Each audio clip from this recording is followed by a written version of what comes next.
श्री अकाल टीवी 84 देख रहे सारे दर्शकों का स्वागत है। मैं हरप्रीत कौर ते बुलेटिन की शुरुआत करते हैं हेडलाइंस दे नाल। राजपाल वीपी सिंह बदनौर के भाषण नाल शुरू होया पंजाब विधान सभा का बजट सैशन। बजट सैशन के पहले ही दिन अकाली दल वालों हंगामा ते सदन विचों वॉकआउट। अकाली विधायकों का दोष, कैप्टन सरकार ने पंजाब विच नहीं करवाया विकास कार्ज ते ना ही कीते चोण वादे पूरे। बजट सैशन के पहले ही दिन सदन विचों वॉकआउट करन ते कैप्टन अमरिंदर सिंह ने इसनूं दस्सिया बदतमीजी। कहा सूबे का राजपाल होने के नाते अकालियां नूं करना चाहिए सी उन्हां दा सत्कार। एनआरआई पतियां नूं होना पएगा हुण जवाब दे। राज्य सभा विच एनआरआई बिल पेश। ठग एनआरआई लाड़ियां ते कानूनी शिकंजा कसन की तैयारी विच सरकार। विदेश भज्जण वालियां दी हो सकदी है जायदाद भी जब्त। ते कांग्रेस की अंदरूनी गुटबाजी आई सामने। गुरदासपुर तो अश्विनी सेखड़ी ने की अपनी दावेदारी पेश। कहा किसे नाल भी वैर जां विरोध वाली गल नहीं। हर वो वर्कर जो पूरियां करदा है शर्तां पार्टी अगे चोण लड़न दी कर सकदा है इच्छा जाहिर। ते हुणे ना खबरां दा विस्तार। पंजाब विधान सभा का बजट सैशन अज राजपाल वीपी सिंह बदनौर के भाषण नाल शुरू होया। बजट सैशन के पहले ही दिन अकाली दल वालों हंगामा किया गया ते सैशन की शुरुआत मौके ही राजपाल के भाषण दौरान अकाली दल ने सरकार खिलाफ नारेबाजी शुरू कर दी। अकाली विधायकों ने दोष लगाया कि कैप्टन सरकार ने पंजाब विच एक भी विकास कार्ज नहीं करवाया ते ना ही अपने चोण वादे पूरे किए। इस बाद अकाली भाजपा वालों सदन विचों वॉकआउट कर दिता गया। अकाली दल के विधायकों ने सदन के बाहर धरना लगा दिता। इस मौके साबका मुख्यमंत्री प्रकाश सिंह बादल भी मौजूद रहे। इस बार सत्ता धिर कांग्रेस नूं घेरन लई विरोधी धिर आम आदमी पार्टी ते श्रोमणी अकाली दल विचाले दौड़ लगी हुई है। अज जिवें ही राजपाल का भाषण शुरू होया तां साबका वित्त मंत्री परमिंदर सिंह ढींडसा की अगवाई विच अकाली विधायकों ने सैशन का वॉकआउट कर दिता।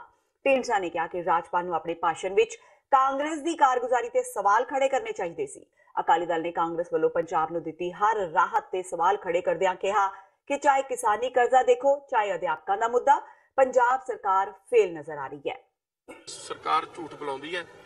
थोड़े ਜਿਹੜਾ ਅਹੁਦਾ ਹੈ ਉਹ ਬਹੁਤ ਸਤਿਕਾਰਯੋਗ ਆ। ਅਸੀਂ ਗਵਰਨਰ ਸਾਹਿਬ ਦਾ ਉਹਨਾਂ ਦੇ ਅਹੁਦੇ ਦਾ ਬਹੁਤ ਸਤਿਕਾਰ ਕਰਦੇ ਹਾਂ, ਪਰ ਜਿਸ ਤਰੀਕੇ ਦੇ ਨਾਲ ਉਹਨਾਂ ਤੋਂ ਝੂਠ ਬੁਲਾਇਆ ਜਾਂਦਾ ਇਹ ਅਸੀਂ ਬਰਦਾਸ਼ਤ ਨਹੀਂ ਕਰ ਸਕਦੇ ਜੀ। ਗਵਰਨਰ ਸਾਹਿਬ ਉਹਨਾਂ ਨੂੰ ਪੁੱਛਣ ਸਰਕਾਰ ਨੂੰ ਵੀ ਜਿਹੜੇ ਪਹਿਲੇ ਦੋ ਮੇਰੇ ਭਾਸ਼ਣ ਸੀ ਉਹਨਾਂ ਦਾ ਕੀ ਹੋਇਆ, ਕੀ ਕੁਝ ਉਹਨਾਂ ਵਿੱਚੋਂ ਲਾਗੂ ਹੋਇਆ। ਅਸਲ ਸੱਚਾਈ ਕੁਝ ਹੋਰ ਹੈ ਤੇ ਇੱਥੇ ਜਿਹੜਾ ਹੈ ਕੁਝ ਹੋਰ ਪੇਸ਼ ਕੀਤਾ ਜਾ ਰਿਹਾ ਹੈ। ਤੁਸੀਂ ਗਵਰਨਰ ਐਡਰੈਸ ਪੜ੍ਹੋ ਤਾਂ ਸਾਰੇ ਪੰਜਾਬ ਦੇ ਲੋਕ ਜੇ ਇਹਨੂੰ ਪੜ੍ਹਨ ਤਾਂ ਇਹਨੂੰ ਪੜ੍ਹ ਕੇ ਹੱਸਣਗੇ ਵੀ ਇਹ ਕੀ ਸਰਕਾਰ ਲਿਖ ਰਹੀ ਹੈ। ਤੇ ਜ਼ਮੀਨੀ ਸੱਚਾਈ ਅਸੀਂ ਗਵਰਨਰ ਸਾਹਿਬ ਦੇ ਧਿਆਨ ਵਿੱਚ ਲਿਆਉਣਾ ਚਾਹੁੰਦੇ ਸੀ ਕਿ ਗਵਰਨਰ ਸਾਹਿਬ ਤੁਸੀਂ ਜਿਹੜਾ ਹੈ ਸਰਕਾਰ ਦੀ ਜਵਾਬਦੇਹੀ ਕਰੋ, ਇਹਨਾਂ ਤੋਂ ਜਿਹੜਾ ਹੈ ਜਵਾਬ ਮੰਗੋ ਕਿ ਕੀ ਕੀਤਾ ਪੰਜਾਬ ਦੇ ਲੋਕਾਂ ਵਾਸਤੇ, ਨਾ ਕਿ ਇਹਨਾਂ ਦੇ ਕਹੇ ਤੋਂ ਝੂਠ ਬੋਲੋ। ਇਸ ਕਰਕੇ ਅਸੀਂ ਇਸ ਦਾ ਬਾਈਕਾਟ ਕੀਤਾ ਤੇ ਸਾਰੇ ਜਿਹੜੇ ਅਹਿਮ ਮੁੱਦੇ ਨੇ ਇਸ ਸੈਸ਼ਨ ਦੇ ਵਿੱਚ ਅਸੀਂ ਪੂਰੇ ਜ਼ੋਰਦਾਰ ਢੰਗ ਨਾਲ ਉਠਾਵਾਂਗੇ ਤੇ ਇਸ ਸੈਸ਼ਨ ਦੇ ਵਿੱਚ ਪੂਰਾ ਹਿੱਸਾ ਲੈ ਕੇ ਪੰਜਾਬ ਦੇ ਮੁੱਦੇ ਅਸੀਂ ਤਾਂ ਕੱਲ ਵੀ ਸਪੀਕਰ ਸਾਹਿਬ ਨੂੰ ਇੱਕ ਮੈਮੋਰੈਂਡਮ ਦਿੱਤਾ ਹੈ। ਅਸੀਂ ਕਿਹਾ ਵੀ ਇਹ ਜਿਹੜਾ ਸਿਰਫ 8 ਦਿਨ ਦਾ ਸੈਸ਼ਨ 7 ਦਿਨ ਦਾ ਸੈਸ਼ਨ ਤੁਸੀਂ ਰੱਖਿਆ ਹੈ ਇਹ ਘੱਟੋ ਘੱਟ 15 ਦਿਨ ਦਾ ਤਾਂ ਸਿਟਿੰਗ 15 ਸਿਟਿੰਗਸ ਤਾਂ ਮਿਨੀਮਮ ਹੋਣੀ ਚਾਹੀਦੀਆਂ। 3 ਦਿਨ ਗਵਰਨਰ ਐਡਰੈਸ ਤੇ ਡਿਸਕਸ਼ਨ ਹੋਵੇ, 3 ਦਿਨ ਬਜਟ ਤੇ ਡਿਸਕਸ਼ਨ ਹੋਵੇ, ਲੈਜਿਸਲੇਟਿਵ ਬਿਜ਼ਨਸ ਤੇ 2 ਦਿਨ ਡਿਸਕਸ਼ਨ ਹੋਵੇ, ਨਾਨ ਅਫੀਸ਼ੀਅਲ ਬਿਜ਼ਨਸ ਹੋਵੇ ਅਤੇ ਹੋਰ ਜਿਹੜੇ ਮੁੱਦੇ ਨੇ ਕਿਸਾਨਾਂ ਦਾ ਮੁੱਦਾ, ਦਲਿਤ ਵਰਗ ਦਾ ਮੁੱਦਾ, ਉਹਨਾਂ ਦੀਆਂ ਜਿਹੜੀਆਂ ਨੇ ਸਕਾਲਰਸ਼ਿਪ ਦੇ ਮੁੱਦੇ ਨੇ, ਇਸ ਮੁਲਾਜ਼ਮਾਂ ਦੇ ਮੁੱਦੇ ਨੇ, ਸਾਰੇ ਡਿਸਕਸ ਹੋਣੇ ਚਾਹੀਦੇ ਨੇ। ਜੇ ਅਸੀਂ ਹੁਣ ਨਹੀਂ ਕਰਾਂਗੇ, ਇੱਥੇ ਨਹੀਂ ਕਰਾਂਗੇ, ਹੋਰ ਕਿੱਥੇ ਕਰਾਂਗੇ। ਉਲਟਾ ਇਹ ਸਰਕਾਰ ਪਹਿਲੇ ਦਿਨ ਹੀ ਇਹ ਬਜਟ ਦਾ ਜਿਹੜਾ ਹੈ ਸੈਸ਼ਨ ਹੈ ਇਹ ਝੂਠ ਤੋਂ ਸ਼ੁਰੂ ਕੀਤਾ ਹੈਗਾ। ਬਾਦਲ ਸਾਹਿਬ ਆਉਣਗੇ ਜੀ, ਬਿਲਕੁਲ ਆਉਣਗੇ। ਅੱਜ ਉਹਨਾਂ ਦੀ ਕੋਈ ਪੁਰਾਣੀਆਂ ਕਮਿਟਮੈਂਟ ਸੀ ਉੱਥੇ, ਉਸ ਕਰਕੇ ਨਹੀਂ ਆਸੇ। ਬਿਕਰਮ ਸਿੰਘ ਮਜੀਠੀਆ ਜੀ ਆਏ ਹੋਏ ਨੇ, ਉਹ ਬਾਹਰ ਜਿਹੜੀ ਯੂਥ ਵਿੰਗ ਦੀ ਰੈਲੀ ਹੈ ਅਸੀਂ ਵੀ ਉੱਥੇ ਹੁਣ ਜਾ ਰਹੇ ਹਾਂ ਸਾਰੇ ਇਕੱਠੇ ਹੋ ਕੇ ਉਹ ਹਿੱਸਾ ਲੈਣ ਲਈ। ਉਹਦੇ ਵਿੱਚ ਉਹਦੀ ਅਗਵਾਈ ਕਰ ਰਹੇ ਨੇ। ਸੋ ਸਾਰਾ ਸ਼੍ਰੋਮਣੀ ਅਕਾਲੀ ਦਲ ਪੂਰਾ ਇਹਦੇ ਵਿੱਚ ਹਿੱਸਾ ਲੈ ਰਿਹਾ। लोक इंसाफ पार्टी के मुखी ने भी इजलास दौरान राजपाल नूं अपना भाषण पंजाबी विच बोलण दी गल कही। बैंस ने कहा कि राजपाल ने अपना भाषण इंग्लिश विच पढ़िया है जिस ते उन्हां इतराज जताया। बैंस ने कहा कि राजपाल नूं अपना भाषण पंजाबी जां हिंदी विच पढ़ना चाहिदा सी। पिछली बारी भी असीं मां बोली पंजाबी वास्ते सत्कारयोग गवर्नर साहब नूं अपील ते बेनती की। स्टार्टिंग दस रहा तुहानूं मैं बेनती की सी भी पंजाब विधान सभा जे साडी मां बोली दे नाल इस पवित्र सदन दे अंदर आके मतरेई मां वाला सलूक होएगा ते प्रवान नहीं। मैं स्पीकर साहब दे जरिए सत्कारयोग गवर्नर साहब नूं अपील बेनती की अंग्रेजी ना बोलो, तुहानूं पंजाबी नहीं आउंदी कम से कम हिंदी बोल लो, सानूं भी समझ लग जू, असीं भी सोच लांगे भी अंग्रेजी नहीं। सो बजट सैशन ਆਇਆ ਕਿ ਬਜਟ ਜਿਹੜਾ ਪਿਛਲੀ ਵਾਰੀ ਸਤਿਕਾਰਯੋਗ FM ਸਾਹਿਬ ਨੇ ਪੇਸ਼ ਕੀਤਾ ਸੀ ਤੇ ਉਹ ਕਿੱਥੇ ਤੱਕ ਕਿੰਨਾ ਅਸੀਂ ਅਚੀਵ ਕੀਤਾ। 15,000 ਰੁਪਇਆ 42,000 ਟੀਚਰਾਂ ਦੀ ਤਨਖਾਹ ਲੈਂਦੇ 15,000 ਰੁਪਏ ਤੇ ਸੜਕਾਂ ਦੇ ਉੱਤੇ ਗੰਨਾ ਉਤਪਾਦਕ ਕਿਸਾਨ ਰੁਲ ਰਿਹਾ। ਆਪਣੇ ਬੱਚਿਆਂ ਦੀਆਂ ਯੂਨੀਵਰਸਿਟੀ ਦੀਆਂ ਕਾਲਜਸ ਸਕੂਲਾਂ ਦੀਆਂ ਫੀਸਾਂ ਦੇਣ ਤੋਂ ਆਤਰ ਹੋਇਆ ਹੈ ਕਿਸਾਨ। ਉਸੇ ਤਰੀਕੇ ਪੰਜਾਬ ਦੇ ਵਿੱਚ ਚਿੱਟੇ ਦੇ ਨਾਲ ਨੌਜਵਾਨਾਂ ਦਾ ਰੋਜ਼ ਘਾਣ ਹੋ ਰਿਹਾ। ਰੋਜ਼ ਨੂੰ 2-2 4-4 ਨੌਜਵਾਨ ਨਸ਼ੇ ਦੀ ਭੇਟ ਚੜ ਰਿਹਾ। ਬੀਬੀ ਅਰੂਸਾ ਆਲਮ ਸਟੇਟ ਦਾ DGP ਅਪਾਇੰਟ ਕਰ ਰਹੀ ਹੈ। ਪਰਦੇ ਦੇ ਅੱਗੇ ਸਤਿਕਾਰਯੋਗ ਮੁੱਖ ਮੰਤਰੀ ਸਾਹਿਬ ਵੀ ਅਸੀਂ ਲਾਤਾ ਤੇ ਪਰਦੇ ਦੇ ਪਿੱਛੇ ਬੀਬੀ ਅਰੂਸਾ ਆਲਮ। ਇਹ ਸਾਰੀਆਂ ਗੱਲਾਂ ਜਿਹੜੀਆਂ ਪੰਜਾਬ ਵਿਧਾਨ ਸਭਾ ਦੇ ਅੰਦਰ ਬਜਟ ਸੈਸ਼ਨ ਨੂੰ ਲੈ ਕੇ, ਚਾਹੇ ਉਹ ਸਿੱਖਿਆ ਹੈਗੀ ਆ, ਚਾਹੇ ਉਹ ਨਸ਼ਿਆਂ ਦਾ, ਚਾਹੇ ਉਹ ਕਿਸਾਨਾਂ ਦੇ ਇਸ਼ੂ ਆ, ਅਸੀਂ ਇੱਕ ਗੱਲ ਦਾ ਜਵਾਬ ਸਤਿਕਾਰਯੋਗ ਮੁੱਖ ਮੰਤਰੀ ਤੇ ਸਰਕਾਰ ਕੋਲੋਂ ਜ਼ਰੂਰ ਲਵਾਂਗੇ। ਵਾਕਆਊਟ ਤੋਂ ਬਾਅਦ ਸ਼੍ਰੋਮਣੀ ਅਕਾਲੀ ਦਲ ਨੇ ਕਿਸਾਨਾਂ ਦੇ ਹੱਕ ਵਿੱਚ ਡਟਦਿਆਂ ਧਰਨਾ ਲਗਾ ਦਿੱਤਾ। ਇਸ ਮੌਕੇ ਕਿਸਾਨਾਂ ਨੇ ਪੰਜਾਬ ਸਰਕਾਰ ਖਿਲਾਫ ਜੰਮ ਕੇ ਨਾਅਰੇਬਾਜ਼ੀ ਕੀਤੀ। ਕਿਸਾਨਾਂ ਦਾ ਕਹਿਣਾ ਹੈ ਕਿ ਪੰਜਾਬ ਸਰਕਾਰ ਵਾਅਦੇ ਕਰਕੇ ਮੁੱਕਰ ਗਈ ਹੈ ਤੇ ਉਹਨਾਂ ਨੂੰ ਕੋਈ ਰਾਹਤ ਨਹੀਂ ਦਿੱਤੀ ਗਈ। ਉਹਨਾਂ ਇਹ ਵੀ ਕਿਹਾ ਕਿ ਸਰਕਾਰ ਨੇ 5 ਲੱਖ ਰੁਪਏ ਦੇਣ ਦਾ ਵਾਅਦਾ ਕੀਤਾ ਸੀ, ਜਿਸ ਤੋਂ ਸਰਕਾਰ ਹੁਣ ਮੁੱਕਰ ਰਹੀ ਹੈ। ਇਸ ਤੋਂ ਪਹਿਲਾਂ ਮ੍ਰਿਤਕ ਕਿਸਾਨਾਂ ਦੇ ਪਰਿਵਾਰਾਂ ਨਾਲ ਸਾਬਕਾ ਮੁੱਖ ਮੰਤਰੀ ਪ੍ਰਕਾਸ਼ ਸਿੰਘ ਬਾਦਲ ਨੇ ਮੁਲਾਕਾਤ ਕਰਕੇ ਉਹਨਾਂ ਨਾਲ ਦੁੱਖ ਵੀ ਸਾਂਝਾ ਕੀਤਾ। ਕਰਜ਼ੇ ਮਾਫ ਕਰਾਂਗੇ, ਗਰੀਬਾਂ ਦੇ ਵੀ ਕਿਸਾਨਾਂ ਦੇ ਵੀ ਕਰਜ਼ੇ ਹਜੇ ਤੱਕ ਕੋਈ ਮਾਫ ਨਹੀਂ ਹੋਏ। 5 ਲੱਖ ਰੁਪਏ ਦਾ ਕਰਜ਼ਾ ਹੈ ਮੇਰੇ ਸਿਰ ਤੇ ਜਦੋਂ ਮੈਂ ਪੈਨਸ਼ਨ ਲੈਣ ਜਾਂਦੀ ਆ ਮੈਨੂੰ ਕਹਿ ਦਿੰਦੇ ਆ ਪਹਿਲਾਂ ਕਰਜ਼ੇ ਵਾਲੇ ਪੈਸੇ ਭਰੋ ਫਿਰ ਪੈਨਸ਼ਨ ਦੇਵਾਂਗੇ। ਸਾਨੂੰ ਸੁੱਤੇ ਪਏ ਨੂੰ ਪਤਾ ਹੀ ਨਹੀਂ ਲੱਗਿਆ ਕਿਹੜੇ ਬੜੇ ਘਰੋਂ ਵਗ ਗਿਆ ਤੇ ਡੈਥ ਹੋ ਗਈ ਉਹਦੀ। ਤੇ ਸਾਨੂੰ ਤੜਕੇ ਪਤਾ ਲੱਗਿਆ 7 ਵਜੇ ਵੀ ਕੀ ਸਾਡੇ ਨਾਲ ਭਾਣਾ ਵਰਤ ਗਿਆ ਏ। ਤੇ ਅਕਾਲੀ ਦਲ ਦੇ ਧੰਨਵਾਦੀ ਨੇ ਪਰਿਵਾਰ ਜਿਨ੍ਹਾਂ ਨੇ ਅਕਾਲੀ ਦਲ ਇਹਨਾਂ ਮੈਡਮ ਜੀ ਪਿੱਛੇ ਸੋ ਧੰਨਵਾਦ ਕਰਦੇ ਹਾਂ ਅਸੀਂ ਉਹਨਾਂ ਦਾ। ਕੈਪਟਨ ਸਰਕਾਰ ਮੁਰਦਾਬਾਦ ਮੁਰਦਾਬਾਦ। ਇਹ ਕਹਿ ਸਕਦੇ ਹਾਂ ਕਿ ਬਾਦਲ ਸਾਹਿਬ ਜੇ ਦੇਖਿਆ ਜਾਵੇ ਕਿਸ ਤਰ੍ਹਾਂ ਦੇ ਨਾਲ ਮੰਨਦੇ ਹੋ ਸੁਸਾਇਟੀਆਂ ਦੇ ਜਿਹੜੇ ਕਰਜ਼ੇ ਲਈ ਵੀ ਕਿਸਾਨ ਉਰੇ ਬੈਠੇ ਨੇ ਕਿ ਜਿਨ੍ਹਾਂ ਦਾ ਰੱਤੀ ਪਰ ਵੀ ਮਾਫ नहीं हुआ। भाई ये आप किसानों से पूछ लें, हमें तो पता है सारी चीज का। जो सरदार अमरिंदर सिंह ने गुटका पर हाथ रख के कि मैं परमात्मा की वाहिगुरु की सौगंध खाता हूँ, तो वो वादा किया था वो पूरा करना चाहिए, सारा कर्जा माफ करना चाहिए। ਸਮਝੋ ਕਿ ਜਿਸ ਤਰ੍ਹਾਂ ਦੇ ਨਾਲ ਸੈਸ਼ਨ ਦੀ ਸ਼ੁਰੂਆਤ ਹੋਈ ਹੈ ਕਿ ਇਸ ਵਾਰ ਦਾ ਬਜਟ ਸੈਸ਼ਨ ਲੋਕਾਂ ਵਾਸਤੇ ਕੋਈ ਲੈ ਕੇ ਆਊਗਾ ਰਾਤ, क्योंकि चोणे कोड़। पंजाब सरकार का दावा ये है कि जो किसानों की कर्ज माफी इन्होंने की है पंजाब में, पूरा देश उस मॉडल को अपनाने जा रहा है। लेकिन क्या आप इससे सहमत हैं? पंजाब में कर्जे माफ हुए? अगर ये मॉडल अपना लें तो मेरा ख्याल है कि कर्जा किसी का भी माफ नहीं होगा। मैं सबको कहूँगा कि पंजाब मॉडल की तो बात ही न सोचें। ये तो माफ क्या, वो एक सबकी जिम्मेवारी ले लें कि हम देंगे, कमर्शियल बैंकों को देंगे, आड़तियों को देंगे। कर्जे को नहीं समझ रहा। कर्जा कैसे समझे जो सोसाइटी के सिर पर होता है, क्रॉप की तरफ से लेते हैं जब क्रॉप हो, तो वो ही समझते हैं। ਪਰ ਕਾਂਗਰਸ ਤਾਂ ਕਹਿੰਦੀ ਹੈ ਜਿਹਦੇ ਨਾਲ ਫਾਇਦਾ ਬਹੁਤ ਮਿਲ ਰਿਹਾ ਹੈਗਾ, ਤਾਂ ਹੀ ਬਾਕੀ ਸੂਬੇ 'ਚ ਪੰਜਾਬ ਨੂੰ ਦਿਖਾਇਆ ਜਾ ਰਿਹਾ, ਸਗੋਂ ਪ੍ਰੈਜ਼ੈਂਟ ਕੀਤਾ ਜਾ ਰਿਹਾ ਪੰਜਾਬ। कर्जा सवाल देखो थोनों भी यही है कि केड़ा कर्जा माफ कर रहे हो कि वो कमर्शियल बैंक तो ले कर्जे माफ कर रहे कि वो आड़तियां तो ज्यादा था, आड़तियां तो ले होंगे ना कर्जे कि वो माफ कर रहे। ਤੇ ਬਜਟ ਸੈਸ਼ਨ ਦੀ ਜਿਵੇਂ ਸ਼ੁਰੂਆਤ ਹੋਈ ਹੈ, ਤੁਹਾਨੂੰ ਲੱਗਦਾ ਵੀ ਚੋਣਾਂ ਕਰਕੇ ਜਿਵੇਂ ਹੁਣ ਹੋਊਗੀ ਕੋਈ ਫਾਇਦਾ ਮਿਲੂ ਲੋਕਾਂ ਨੂੰ? देखो ਆਪਾਂ ਟੈਸਟ ਕੀਤਾ 2-2.5 ਸਾਲ ਹੋ ਗਏ ਇਹ ਸਰਕਾਰ ਬਣੀ ਨੂੰ। ਡਿਵੈਲਪਮੈਂਟ ਬੰਦ ਹੈ। ਜਿਹੜੇ ਟੀਚਰ ਹੈ ਜਿਨ੍ਹਾਂ ਨੇ ਦੇਸ਼ ਨੂੰ ਬਣਾਉਣਾ ਹੈ ਉਹ ਸੜਕਾਂ ਤੇ ਉਹਨਾਂ ਤੇ ਲਾਠੀਆਂ ਚੱਲਦੀਆਂ। ਕੋਈ ਵੀ मतलब किसी किस्म की डेवलपमेंट नहीं हो रही। पंचायतों को एक पैसा भी नहीं दिया गया। तो ये तो एक अपना मजा लेने वाली सरकार है। बादल साहब, प्रियंका गांधी ने कल लखनऊ में मेगा रोड शो किया है, कह रहे हैं कि अब ਪੰਜਾਬ ਵਿਧਾਨ ਸਭਾ ਦਾ ਬਜਟ ਸੈਸ਼ਨ ਮੰਗਲਵਾਰ ਨੂੰ ਰਾਜਪਾਲ ਵੀਪੀ ਸਿੰਘ ਬਦਨੌਰ ਦੇ ਭਾਸ਼ਣ ਨਾਲ ਸ਼ੁਰੂ ਹੋਇਆ ਤਾਂ ਅਕਾਲੀ ਭਾਜਪਾ ਨੇ ਰੌਲਾ ਰੱਪਾ ਪਾਉਂਦੇ ਹੋਏ ਉਹਨਾਂ ਦੇ ਭਾਸ਼ਣ ਦੌਰਾਨ ਹੀ ਸਦਨ ਵਿੱਚੋਂ ਵਾਕਆਊਟ ਕਰ ਦਿੱਤਾ। ਅਕਾਲੀਆਂ ਦੀ ਇਸ ਹਰਕਤ ਨੂੰ ਮੁੱਖ ਮੰਤਰੀ ਕੈਪਟਨ ਅਮਰਿੰਦਰ ਸਿੰਘ ਨੇ ਬਦਤਮੀਜ਼ੀ ਦੱਸਿਆ ਹੈ। ਉਹਨਾਂ ਕਿਹਾ ਕਿ ਸੂਬੇ ਦਾ ਰਾਜਪਾਲ ਹੋਣ ਦੇ ਨਾਤੇ ਅਕਾਲੀਆਂ ਨੂੰ ਉਹਨਾਂ ਦਾ ਸਤਿਕਾਰ ਕਰਨਾ ਚਾਹੀਦਾ ਸੀ, ਨਾ ਕਿ ਰੌਲਾ ਰੱਪਾ ਪਾ ਕੇ ਵਾਕਆਊਟ ਕਰ ਦੇਣਾ ਚਾਹੀਦਾ ਸੀ। ਕੈਪਟਨ ਕੋਲੋਂ ਅਕਾਲੀਆਂ ਦੇ ਧਰਨੇ ਤੇ ਪੁੱਛੇ ਗਏ ਸਵਾਲ ਦਾ ਜਵਾਬ ਦਿੰਦਿਆਂ ਮੁੱਖ ਮੰਤਰੀ ਨੇ ਕਿਹਾ ਕਿ ਅਕਾਲੀ ਸਿਰਫ ਡਰਾਮਾ ਕਰਦੇ ਨੇ ਤੇ ਉਹਨਾਂ ਨੂੰ ਕੋਈ ਹੋਰ ਦੂਜਾ ਕੰਮ ਨਹੀਂ ਹੈ।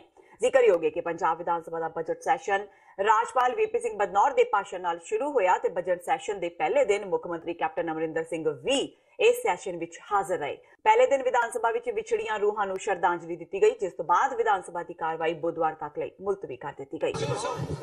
ਘੇਰਾ ਪਾ ਲਿਆ।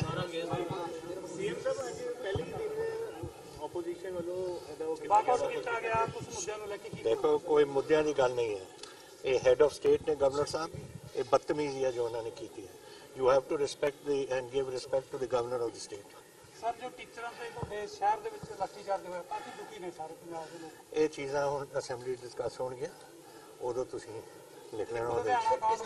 ਭਾਜਪਾ ਪ੍ਰਧਾਨ ਅਮਿਤ ਸ਼ਾਹ ਵੱਲੋਂ ਜਿੱਥੇ ਅੱਜ ਗੁਜਰਾਤ ਵਿੱਚ ਆਪਣੇ ਘਰ ਤੋਂ ਮੇਰਾ ਪਰਿਵਾਰ ਭਾਜਪਾ ਪਰਿਵਾਰ ਮੁਹਿੰਮ ਤਹਿਤ ਦੇਸ਼ ਭਰ ਵਿੱਚ 5 ਕਰੋੜ ਘਰਾਂ ਤੇ ਪਾਰਟੀ ਦਾ ਝੰਡਾ ਲਹਿਰਾਉਣ ਦੀ ਸ਼ੁਰੂਆਤ ਕੀਤੀ ਗਈ, ਉੱਥੇ ਹੀ ਪੰਜਾਬ ਵਿੱਚ ਇਸ ਮੁਹਿੰਮ ਦੀ ਸ਼ੁਰੂਆਤ ਭਾਜਪਾ ਪ੍ਰਧਾਨ ਸ਼ਵੇਤ ਮਲਿਕ ਨੇ ਆਪਣੇ ਘਰ ਦੀ ਛੱਤ ਤੇ ਭਾਜਪਾ ਦਾ ਝੰਡਾ ਲਹਿਰਾ ਕੇ ਕੀਤੀ। ਪੱਤਰਕਾਰਾਂ ਨਾਲ ਗੱਲਬਾਤ ਕਰਦਿਆਂ ਉਹਨਾਂ ਕਿਹਾ ਕਿ ਪੰਜਾਬ ਵਿੱਚ ਇਸ ਮੁਹਿੰਮ ਨੂੰ ਸ਼ੁਰੂ ਕਰਕੇ ਸੰਕਲਪ ਲਿਆ ਗਿਆ ਹੈ ਕਿ ਜੋ ਪ੍ਰਧਾਨ ਮੰਤਰੀ ਦੀ ਸੋਚ ਹੈ ਉਸ ਨੂੰ ਘਰ ਘਰ ਲੈ ਕੇ ਜਾਇਆ ਜਾਵੇ।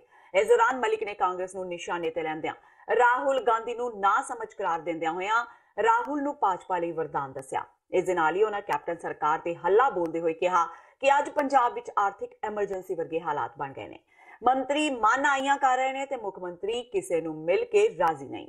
ਦਿੱਤਾ ਭਾਜਪਾ ਪਰਿਵਾਰ ਮੇਰਾ ਪਰਿਵਾਰ।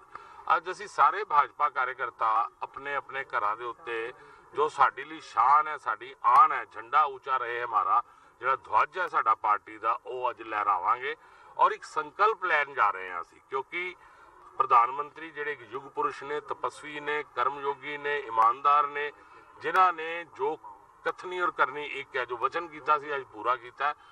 ਉਹਨਾਂ ਦੀ ਜਿਹੜੀ ਵਿਕਾਸ ਦੀ ਸੁਨਾਮੀ ਤੋਂ ਘਬਰਾ ਕੇ ਇੱਕ ਵਿਪਕਸ਼ੀ ਦਲਾਂ ਦੁਆਰਾ ਮਿਲਾਵਟੀ ਠੱਗ ਬੰਧਨ ਬਣਾਇਆ ਗਿਆ, ਜਿਹਦੇ ਵਿੱਚ ਕਿ ਲਗਭਗ 20 ਤੋਂ ਉੱਤੇ ਪ੍ਰਧਾਨ ਮੰਤਰੀ ਦੇ ਪ੍ਰਤਿਆਸ਼ੀ ਨੇ ਕਿ ਹਰ ਵਿਅਕਤੀ ਉਹ ਪ੍ਰਧਾਨ ਮੰਤਰੀ ਬਣਨਾ ਚਾਹੁੰਦਾ ਹੈ ਔਰ ਆਪਣੇ ਪ੍ਰਧਾਨ ਮੰਤਰੀ ਬਣਨ ਦੀ ਲੜਾਈ ਲੜ ਰਹੇ ਨੇ, ਜਨਤਾ ਦੀ ਨਹੀਂ ਲੜ ਰਹੇ।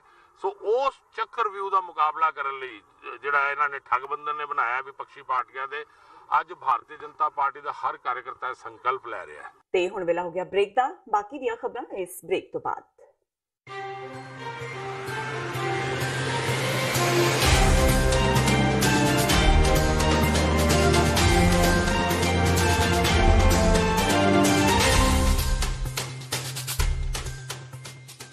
ਸੰਤ ਜਰਨੈਲ ਸਿੰਘ ਖਾਲਸਾ ਭਿੰਡਰਾਂਵਾਲਿਆਂ ਦਾ ਜਨਮ ਦਿਹਾੜਾ 17 ਫਰਵਰੀ 2019 ਦਿਨ ਐਤਵਾਰ ਨੂੰ Gurdwara Sikh cultural society Richmond Hill New York ਵਿਖੇ ਬੜੀ ਸ਼ਰਧਾ ਨਾਲ ਮਨਾਇਆ ਜਾ ਰਿਹਾ ਹੈ।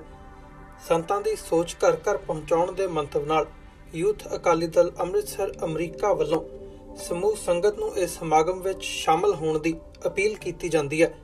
ਖਾਲਿਸਤਾਨ ਅਫੇਅਰਜ਼ ਸੈਂਟਰ ਦੇ ਸੰਚਾਲਕ ਡਾਕਟਰ ਅਮਰਜੀਤ ਸਿੰਘ ਵੱਲੋਂ ਸੰਗਤ ਨਾਲ ਵਿਚਾਰਾਂ ਦੀ ਸਾਂਝ ਪਾਈ ਜਾਵੇਗੀ ਅਤੇ ਵਿਸ਼ੇਸ਼ ਤੌਰ ਤੇ ਇਸ ਸਮਾਗਮ ਵਿੱਚ ਸ਼ਹੀਦ ਪਰਿਵਾਰਾਂ ਦਾ ਸਨਮਾਨ ਕੀਤਾ ਜਾਵੇਗਾ।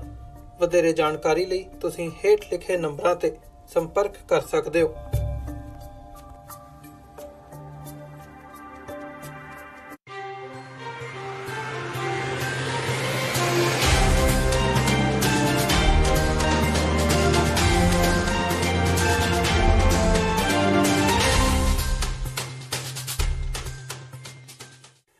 ਬ੍ਰੇਕ ਤੋਂ ਬਾਅਦ ਟੀਵੀ 84 ਦੇ ਖਬਰਾਂ ਦੇ ਬੁਲੇਟਿਨ ਵਿੱਚ ਸਵਾਗਤ ਹੈ। ਵਧਦੇ ਹਾਂ ਅਗਲੀ ਖਬਰ ਵੱਲ। ਫਿਰੋਜ਼ਪੁਰ ਭਾਰਤ-ਪਾਕ ਸਰਹੱਦ ਦੇ ਪਿੰਡ ਕਾਲੂਵਾਲਾ ਵਿੱਚ ਕਾਊਂਟਰ ਇੰਟੈਲੀਜੈਂਸੀ ਦੀ ਪੁਲਿਸ ਨੇ 400 ਗ੍ਰਾਮ ਹੈਰੋਇਨ ਸਮੇਤ ਇੱਕ ਤਸਕਰ ਨੂੰ ਕਾਬੂ ਕਰਨ ਵਿੱਚ ਸਫਲਤਾ ਹਾਸਲ ਕੀਤੀ ਹੈ। ਬਰਾਮਦ ਹੋਈ ਹੈਰੋਇਨ ਦੀ ਕੌਮਾਂਤਰੀ ਬਾਜ਼ਾਰ ਵਿੱਚ ਕੀਮਤ 2 ਕਰੋੜ ਰੁਪਏ ਦੱਸੀ ਜਾ ਰਹੀ ਹੈ। ਕਾਊਂਟਰ ਇੰਟੈਲੀਜੈਂਸ ਪੁਲਿਸ ਦੀ ਟੀਮ ਨੇ ਛਿੰਦਰ ਸਿੰਘ ਉਰਫ ਛਿੰਦਾ ਕਥਿਤ ਤਸਕਰ ਦੇ ਘਰ ਗੁਪਤ ਸੂਚਨਾ ਦੇ ਆਧਾਰ ਤੇ ਛਾਪੇਮਾਰੀ ਕੀਤੀ। ਛਾਪੇਮਾਰੀ ਦੌਰਾਨ ਤਸਕਰ ਦੇ ਘਰ ਵਿੱਚੋਂ 400 ਗ੍ਰਾਮ ਹੈਰੋਇਨ ਬਰਾਮਦ ਹੋਣ ਦੇ ਦੋਸ਼ ਵਿੱਚ ਪੁਲਿਸ ਨੇ ਉਸ ਖਿਲਾਫ ਮਾਮਲਾ ਦਰਜ ਕਰਕੇ ਕਾਰਵਾਈ ਸ਼ੁਰੂ ਕਰ ਦਿੱਤੀ ਹੈ। ਇਹ ਗਸ਼ਤ ਦੌਰਾਨ ਏਐਸਆਈ ਗੁਰਲਾਲ ਸਿੰਘ ਸਮੇਤ ਪੁਲਿਸ ਪਾਰਟੀ ਐਸਟੀਐਫ ਫਿਰੋਜ਼ਪੁਰ ਕਿਲਾ ਚੌਂਕ ਫਿਰੋਜ਼ਪੁਰ ਕੈਂਟ ਦੇ ਇਲਾਕੇ ਵਿੱਚੋਂ ਇਹਨਾਂ ਦੋਸ਼ੀਆਂ ਨੂੰ ਸ਼ੱਕ ਦੀ ਬਣਾ ਤੇ ਕਾਬੂ ਕਰਕੇ ਇਹਨਾਂ ਦੇ ਵਿੱਚੋਂ 58 ਗ੍ਰਾਮ ਜਿਹੜੀ ਹੈ ਇਹਨਾਂ ਤੋਂ ਹੈਰੋਇਨ ਬਰਾਮਦ ਹੋਈ ਹੈ। ਇਹਦੇ ਵਿੱਚ ਦੋਸ਼ੀ ਜਿਹੜੇ ਨੇ ਦਲਜੀਤ ਸਿੰਘ ਉਰਫ ਕੁੱਕਰ ਪੁੱਤਰ ਬਲਦੇਵ ਸਿੰਘ ਤੇ ਦੂਜਾ ਦੋਸ਼ੀ ਇਹਦੇ ਵਿੱਚ ਜਸਵਿੰਦਰ ਸਿੰਘ ਪੁੱਤਰ ਕਾਲਾ, ਦੋਨੋਂ ਜਿਹੜੇ ਦੋਸ਼ੀ ਨੇ ਪਿੰਡ ਹਾਕੇ ਵਾਲੇ ਦੇ। ਸਰਕਾਰ ਨੇ ਠੱਗ ਐਨਆਰਆਈ ਲਾੜਿਆਂ ਤੇ ਕਾਨੂੰਨੀ ਸ਼ਿਕੰਜਾ ਕੱਸਣ ਦੀ ਤਿਆਰੀ ਕਰ ਲਈ ਹੈ। ਹੁਣ ਵਿਆਹ ਕਰਾ ਵਿਦੇਸ਼ ਭੱਜਣ ਵਾਲਿਆਂ ਦੀ ਜਾਇਦਾਦ ਜ਼ਬਤ ਹੋ ਸਕਦੀ ਹੈ। ਰਾਜ ਸਭਾ ਵਿੱਚ ਅੱਜ NRI ਬਿੱਲ ਬਾਰੇ ਚਰਚਾ ਕੀਤੀ ਗਈ। ਭਾਰੀ ਹੰਗਾਮੇ ਵਿੱਚ ਕੇਂਦਰੀ ਮੰਤਰੀ ਸੁਸ਼ਮਾ ਸਵਰਾਜ ਨੇ ਰਾਜ ਸਭਾ ਵਿੱਚ ਇਹ ਬਿੱਲ ਪੇਸ਼ ਕੀਤਾ। ਇਸ ਬਿੱਲ ਨੂੰ ਵਿਦੇਸ਼ ਮੰਤਰਾਲੇ, ਮਹਿਲਾ ਤੇ ਬਾਲ ਵਿਕਾਸ ਮੰਤਰਾਲਾ ਤੇ ਗ੍ਰਹਿ ਮੰਤਰਾਲੇ ਨੇ ਮਿਲ ਕੇ ਤਿਆਰ ਕੀਤਾ ਹੈ। ਬਿੱਲ ਦਾ ਮੁੱਖ ਮਕਸਦ NRI ਪਤੀਆਂ ਨੂੰ ਜਵਾਬਦੇਹ ਬਣਾਉਣਾ ਹੈ। ਜੇ ਇਹ ਬਿੱਲ ਪਾਸ ਹੋ ਗਿਆ ਤਾਂ NRI ਪਤਨੀਆਂ ਦੇ ਸ਼ੋਸ਼ਣ ਖਿਲਾਫ ਭਾਰਤੀ ਮਹਿਲਾਵਾਂ ਡਟ ਕੇ ਆਵਾਜ਼ ਚੁੱਕ ਸਕਣਗੀਆਂ। ਵਿਆਹ ਦੇ 30 ਦਿਨਾਂ ਅੰਦਰ ਸਾਰੇ NRIs ਨੂੰ ਰਜਿਸਟ੍ਰੇਸ਼ਨ ਕਰਵਾਉਣੀ ਹੋਏਗੀ। ਜੇ ਬੰਦਾ ਵਿਦੇਸ਼ ਵਿੱਚ ਰਹਿਣ ਵਾਲੀ ਕਿਸੇ NRI ਮਹਿਲਾ ਨਾਲ ਵਿਆਹ ਕਰਵਾਉਂਦਾ ਹੈ ਤਾਂ ਉੱਥੇ ਵੀ ਇਹੀ ਨਿਯਮ ਲਾਗੂ ਹੋਵੇਗਾ। Registration of marriages and non-resident Indians, very important thing. Srimati Sushma Swaraj to move to refuse the recognition of marriage non-resident Indians. Introduction, please. Introduction.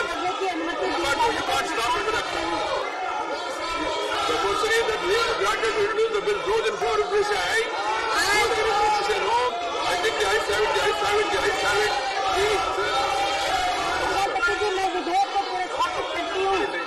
The bill is introduced. Gurdaspur ਦੇ ਬਟਾਲਾ ਵਿਖੇ ਕਾਂਗਰਸ ਦੀ ਅੰਦਰੂਨੀ ਗੁੱਟਬਾਜ਼ੀ ਇੱਕ ਵਾਰ ਫੇਰ ਸਾਹਮਣੇ ਆਈ ਹੈ, ਜਿਸ ਦੇ ਚਲਦਿਆਂ ਪੰਜਾਬ ਕਾਂਗਰਸ ਦੇ ਪ੍ਰਧਾਨ ਤੇ ਗੁਰਦਾਸਪੁਰ ਤੋਂ ਮੈਂਬਰ ਪਾਰਲੀਮੈਂਟ ਸੁਨੀਲ ਜਾਖੜ ਦੇ ਹਮਦਰਦ ਕਹੇ ਜਾਂਦੇ ਅਸ਼ਵਨੀ ਸੇਖੜੀ ਵੱਲੋਂ ਆਉਂਦੀਆਂ ਲੋਕ ਸਭਾ ਚੋਣਾਂ ਲਈ ਹਲਕਾ ਗੁਰਦਾਸਪੁਰ ਤੋਂ ਆਪਣੀ ਦਾਅਵੇਦਾਰੀ ਪੇਸ਼ ਕੀਤੀ ਗਈ ਹੈ। ਇਸ ਸੰਬੰਧੀ ਅਸ਼ਵਨੀ ਸੇਖੜੀ ਨਾਲ ਗੱਲਬਾਤ ਕਰਨ ਤੇ ਉਹਨਾਂ ਦੱਸਿਆ ਕਿ ਬੀਤੀ 7 ਫਰਵਰੀ ਨੂੰ ਉਹਨਾਂ ਨੇ ਚੰਡੀਗੜ੍ਹ ਵਿਖੇ ਆਪਣੀ ਪਾਰਟੀ ਕੋਲ ਲੋਕ ਸਭਾ ਹਲਕਾ ਨੰਬਰ 1 ਗੁਰਦਾਸਪੁਰ ਤੋਂ ਲੋਕ ਸਭਾ ਉਮੀਦਵਾਰ ਨਿਯੁਕਤ ਕੀਤੇ ਜਾਣ ਲਈ ਆਪਣਾ ਨਾਮਜ਼ਦਗੀ ਪੱਤਰ ਦਾਖਲ ਕਰ ਦਿੱਤਾ ਹੈ। ਸੇਖੜੀ ਨੇ ਕਿਹਾ ਕਿ ਇਸ ਵਿੱਚ ਕਿਸੇ ਨਾਲ ਵੀ ਵੈਰ ਜਾਂ ਵਿਰੋਧ ਵਾਲੀ ਗੱਲ ਨਹੀਂ ਹੈ। ਉਹਨਾਂ ਕਿਹਾ ਕਿ ਕਾਂਗਰਸ ਪਾਰਟੀ ਦੇ ਸੰਵਿਧਾਨ ਮੁਤਾਬਕ ਹਰ ਉਹ ਵਰਕਰ ਜੋ ਚੋਣਾਂ ਸੰਬੰਧੀ ਯੋਗਤਾ ਦੀਆਂ ਸ਼ਰਤਾਂ ਪੂਰੀਆਂ ਕਰਦਾ ਹੈ ਉਹ ਪਾਰਟੀ ਅੱਗੇ ਚੋਣ ਲੜਨ ਦੀ ਇੱਛਾ ਜ਼ਾਹਿਰ ਕਰ ਸਕਦਾ ਹੈ। ਕਾਂਗਰਸ ਪਾਰਟੀ ਦੇ ਸੰਵਿਧਾਨ ਦਾ ਨਾ ਹਰ ਬੰਦਾ ਜਿਹੜਾ ਵਰਕਰ ਕਿਸੇ ਵੀ ਪਾਰਟੀ ਦੇ ਇਲੈਕਸ਼ਨ ਵਾਸਤੇ ਟਿਕਟ ਅਪਲਾਈ ਕਰ ਸਕਦਾ ਹੈ ਔਰ ਉਸ ਦੇ ਤਹਿਤ ਮੈਂ ਜ਼ਰੂਰ ਟਿਕਟ ਅਪਲਾਈ ਕੀਤੀ ਹੈ। ਕਾਂਗਰਸ ਪ੍ਰਦੇਸ਼ ਕਾਂਗਰਸ ਦੇ ਵਿੱਚ ਐਪਲੀਕੇਸ਼ਨ ਭੇਜੀ। ਦੇਖੋ ਗੱਲ ਹੈ ਕਿ ਜਾਖੜ ਸਾਹਿਬ ਜਿਹੜੇ ਨੇ ਸਾਡੇ ਸਿਟਿੰਗ MP ਨੇ, ਪ੍ਰਦੇਸ਼ ਦੇ ਅਧਿਕਸ਼ ਨੇ, ਬੜੇ ਮਾਨਨੀय ਸਨਮਾਨनीय ਸਾਡੇ ਮਿੱਤਰ ਨੇ। ਅਸੀਂ ਤੇ ਦੇਖੋ ਪਾਰਟੀ ਹਾਈ ਕਮਾਂਡ ਜਿਹਨੂੰ ਵੀ ਟਿਕਟ ਦੇਗੀ ਅਸੀਂ ਉਹਦੇ ਨਾਲ ਆ। ਜਾਖੜ ਸਾਹਿਬ ਚੁਣਾਵ ਲੜਨਗੇ ਤੇ ਸਭ ਤੋਂ ਵੱਧ ਵੋਟਾਂ ਤੇ ਬਟਾਲੇ ਜਿਤਾਇਆ ਜਾਏਗਾ। ਸਾਡਾ ਆਪਸ 'ਚ ਕੋਈ ਡਿਸਪਿਊਟ ਨਹੀਂ ਹੈ, ਪਰ ਆਪਣਾ ਨਾਮ ਦੇਣਾ ਤੇ ਕੋਈ ਗੁਨਾਹ ਨਹੀਂ ਹੈ। ਉਸ ਲਈ ਮੈਂ ਆਪਣੀ ਐਪਲੀਕੇਸ਼ਨ ਦਿੱਤੀ ਹੈ। ਲੁਧਿਆਣਾ ਵਿਖੇ ਬੀਤੇ ਕੱਲ ਵਿਦਿਆਰਥੀਆਂ ਨਾਲ ਹੋਈ ਗੈਂਗ ਰੇਪ ਤੋਂ ਬਾਅਦ ਜਿੱਥੇ ਪੁਲਿਸ ਦੀ ਘਟੀਆ ਕਾਰਗੁਜ਼ਾਰੀ ਪ੍ਰਤੀ ਲੋਕਾਂ ਵਿੱਚ ਭਾਰੀ ਰੋਸ ਪਾਇਆ ਜਾ ਰਿਹਾ ਹੈ, ਉੱਥੇ ਇਸ ਮਾਮਲੇ ਪ੍ਰਤੀ ਪੰਜਾਬ ਸਰਕਾਰ ਵੱਲੋਂ ਸਖਤ ਨੋਟਿਸ ਲੈਣ ਤੋਂ ਬਾਅਦ ਦੋਸ਼ੀਆਂ ਦੀ ਭਾਲ ਲਈ ਪੁਲਿਸ ਤੇ ਖੁਫੀਆ ਵਿਭਾਗ ਮਿਲ ਕੇ ਕਈ ਥਿਊਰੀਆਂ ਤੇ ਕੰਮ ਕਰ ਰਹੀ ਹੈ। ਲੁਧਿਆਣਾ ਪੁਲਿਸ ਵੱਲੋਂ ਪੀੜਤ ਵਿਦਿਆਰਥਣ ਤੇ ਉਸ ਦੇ ਦੋਸਤ ਦੀ ਸਹਾਇਤਾ ਨਾਲ ਮਾਹਿਰਾਂ ਤੋਂ ਦੋਸ਼ੀਆਂ ਦੇ ਸਕੈਚ ਬਣਵਾ ਕੇ ਜਾਰੀ ਕਰ ਦਿੱਤੇ ਗਏ ਨੇ। ਪੁਲਿਸ ਵੱਲੋਂ ਮਾਮਲੇ ਦੇ ਮੁੱਖ ਮੁਲਜ਼ਮ ਨੂੰ ਵੀ ਹਿਰਾਸਤ ਵਿੱਚ ਲੈ ਲਿਆ ਗਿਆ ਹੈ।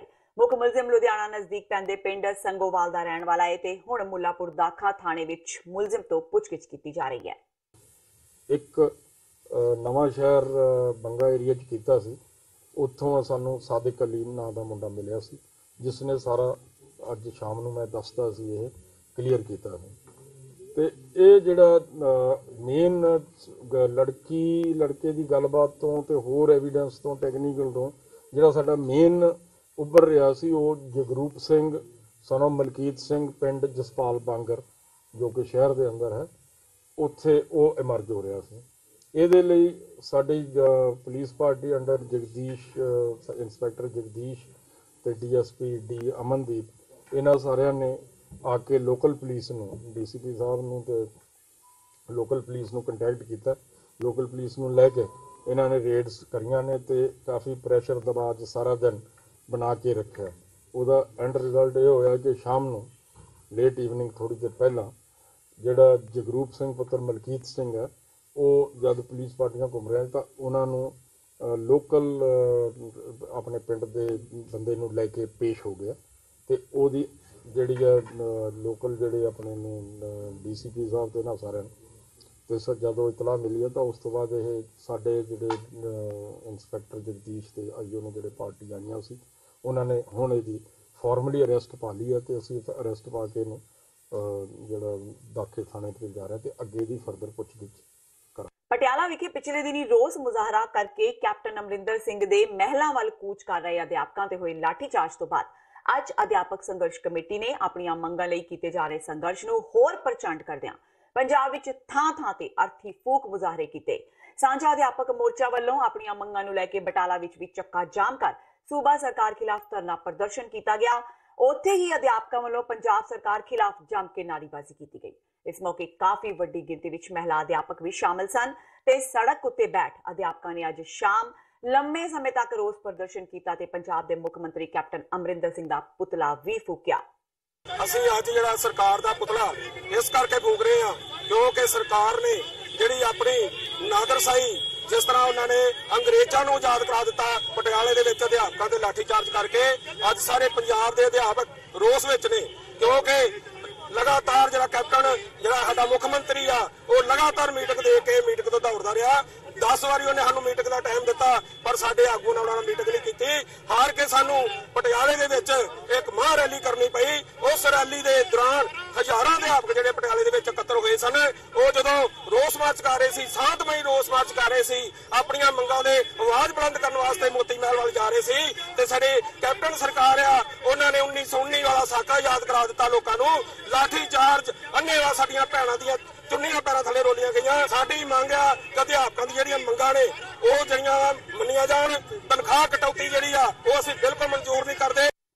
ਅੰਮ੍ਰਿਤਸਰ ਦੇ ਪਿੰਡ ਚੇਤਨਪੁਰਾ ਵਿੱਚ ਇੱਕ ਵੱਡੀ ਵਾਰਦਾਤ ਨੂੰ ਅੰਜਾਮ ਦਿੰਦਿਆਂ ਚੋਰ ਪੰਜਾਬ ਨੈਸ਼ਨਲ ਬੈਂਕ ਦੀ ATM ਮਸ਼ੀਨ ਪੁੱਟ ਕੇ ਲੈ ਗਏ। ATM ਬੈਂਕ ਬ੍ਰਾਂਚ ਦੇ ਅੰਦਰ ਹੀ ਲੱਗੀ ਹੋਈ ਸੀ ਜਿਸ ਵਿੱਚ ਅੰਦਾਜ਼ਨ 2 ਲੱਖ ਦੇ ਕਰੀਬ ਨਕਦੀ ਦੱਸੀ ਜਾ ਰਹੀ ਹੈ।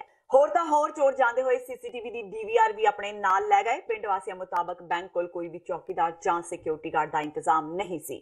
ਪਹਿਲਾਂ ਵੀ ਬੈਂਕਾਂ ਵਿੱਚ ਚੋਰੀ ਹੋਈ ਹੈ, ਕਾਫੀ ਵਾਰ ਚੋਰੀ ਹੋਈ, ਹੁਣ ਪਤਾ ਨਹੀਂ ਕਿੰਨੀ ਵਾਰ ਹੋਈ ਆ, ਪਰ ਇੱਥੇ ਕੋਈ ਗਾਰਡ ਨਹੀਂਗਾ।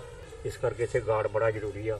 ਰਾਤ ਵੀ ਦਿਨੇ ਵੀ ਨਹੀਂ ਗਾਰਡ ਹੁੰਦਾ, ਬਲਕਿ ਇੱਥੋਂ ਦੀ ਪੁਲਿਸ ਜਿਹੜੀ ਲਾਗੂ ਦੀ ਉਹ ਆਣ ਕੇ ਇੱਥੇ ਬਹਿੰਦੇ ਆ ਤੇ ਬੈਂਕ ਵਾਲਿਆਂ ਕੋਈ ਵੀ ਗਾਰਡ ਅਜੇ ਤੱਕ ਨਹੀਂ ਇਹਨਾਂ ਰੱਖਿਆ, ਨਾ ਰਾਤ ਨਾ ਦਿਨੇ। ਤੇ ਇਹ ਸਨ ਹੁਣ ਤੱਕ ਦੀਆਂ ਖਬਰਾਂ। ਜਾਂਦੇ ਇੱਕ ਵਾਰ ਫੇਰ ਨਜ਼ਰ ਮਾਰਦੇ ਹਾਂ ਮੁੱਖ ਖਬਰਾਂ ਤੇ। ਰਾਜਪਾਲ VP ਸਿੰਘ ਬਦਨੌਰ ਦੇ ਭਾਸ਼ਣ ਨਾਲ ਸ਼ੁਰੂ ਹੋਇਆ ਪੰਜਾਬ ਵਿਧਾਨ ਸਭਾ ਦਾ ਬਜਟ ਸੈਸ਼ਨ। ਬਜਟ ਸੈਸ਼ਨ ਦੇ ਪਹਿਲੇ ਹੀ ਦਿਨ ਅਕਾਲੀ ਦਲ ਵੱਲੋਂ ਹੰਗਾਮਾ ਤੇ ਸਦਨ ਵਿੱਚੋਂ ਵਾਕਆਊਟ। ਅਕਾਲੀ ਵਿਧਾਇਕਾਂ ਦਾ ਦੋਸ਼, ਕੈਪਟਨ ਸਰਕਾਰ ਨੇ ਪੰਜਾਬ ਵਿੱਚ ਨਹੀਂ ਕਰਵਾਇਆ ਵਿਕਾਸ ਕਾਰਜ ਤੇ ਨਾ ਹੀ ਕੀਤੇ ਚੋਣ ਵਾਅਦੇ ਪੂਰੇ। ਬਜਟ ਸੈਸ਼ਨ ਦੇ ਪਹਿਲੇ ਹੀ ਦਿਨ ਸਦਨ ਵਿੱਚੋਂ ਵਾਕਆਊਟ ਕਰਨ ਤੇ ਕੈਪਟਨ ਅਮਰਿੰਦਰ ਸਿੰਘ ਨੇ ਇਸ ਨੂੰ ਦੱਸਿਆ ਬਦਤਮੀਜ਼ੀ। ਕਿਹਾ ਸੂਬੇ ਦਾ ਰਾਜਪਾਲ ਹੋਣ ਦੇ ਨਾਤੇ ਅਕਾਲੀਆਂ ਨੂੰ ਕਰਨਾ ਚਾਹੀਦਾ ਸੀ ਉਹਨਾਂ ਦਾ ਸਤਿਕਾਰ। NRI ਪਤੀਆਂ ਨੂੰ ਹੋਣਾ ਪਏਗਾ ਹੁਣ ਜਵਾਬ ਦੇ। ਰਾਜ ਸਭਾ ਵਿੱਚ NRI ਬਿੱਲ ਪੇਸ਼। ਠੱਗ NRI ਲਾੜਿਆਂ ਤੇ ਕਾਨੂੰਨੀ ਸ਼ਿਕੰਜਾ ਕੱਸਣ ਦੀ ਤਿਆਰੀ ਵਿੱਚ ਸਰਕਾਰ। ਵਿਦੇਸ਼ ਭੱਜਣ ਵਾਲਿਆਂ ਦੀ ਹੋ ਸਕਦੀ ਹੈ ਜਾਇਦਾਦ ਵੀ ਜ਼ਬਤ। ਤੇ ਕਾਂਗਰਸ ਦੀ ਅੰਦਰੂਨੀ ਗੁੱਟਬਾਜ਼ੀ ਆਈ ਸਾਹਮਣੇ। ਗੁਰਦਾਸਪੁਰ ਤੋਂ ਅਸ਼ਵਨੀ ਸੇਖੜੀ ਨੇ ਕੀਤੀ ਆਪਣੀ ਦਾਅਵੇਦਾਰੀ ਪੇਸ਼। ਕਿਹਾ ਕਿਸੇ ਨਾਲ ਵੀ ਵੈਰ ਜਾਂ ਵਿਰੋਧ ਵਾਲੀ ਗੱਲ ਨਹੀਂ। ਹਰ ਉਹ ਵਰਕਰ ਜੋ ਪੂਰੀਆਂ ਕਰਦਾ ਹੈ ਸ਼ਰਤਾਂ, ਪਾਰਟੀ ਅੱਗੇ ਚੋਣ ਲੜਨ ਦੀ ਕਰ ਸਕਦਾ ਹੈ ਇੱਛਾ ਜ਼ਾਹਿਰ।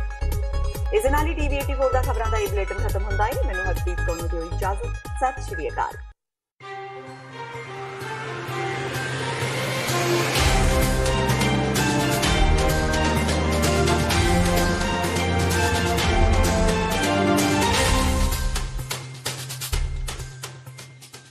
ਸੰਤ ਜਰਨੈਲ ਸਿੰਘ ਖਾਲਸਾ ਭਿੰਡਰਾਂਵਾਲਿਆਂ ਦਾ ਜਨਮ ਦਿਹਾੜਾ 17 ਫਰਵਰੀ 2019 ਦਿਨ ਐਤਵਾਰ ਨੂੰ Gurdwara Sikh cultural society Richmond Hill New York ਵਿਖੇ ਬੜੀ ਸ਼ਰਧਾ ਨਾਲ ਮਨਾਇਆ ਜਾ ਰਿਹਾ ਹੈ। ਸੰਤਾਂ ਦੀ ਸੋਚ ਘਰ ਘਰ ਪਹੁੰਚਾਉਣ ਦੇ ਮੰਤਵ ਨਾਲ ਯੂਥ ਅਕਾਲੀ ਦਲ ਅੰਮ੍ਰਿਤਸਰ ਅਮਰੀਕਾ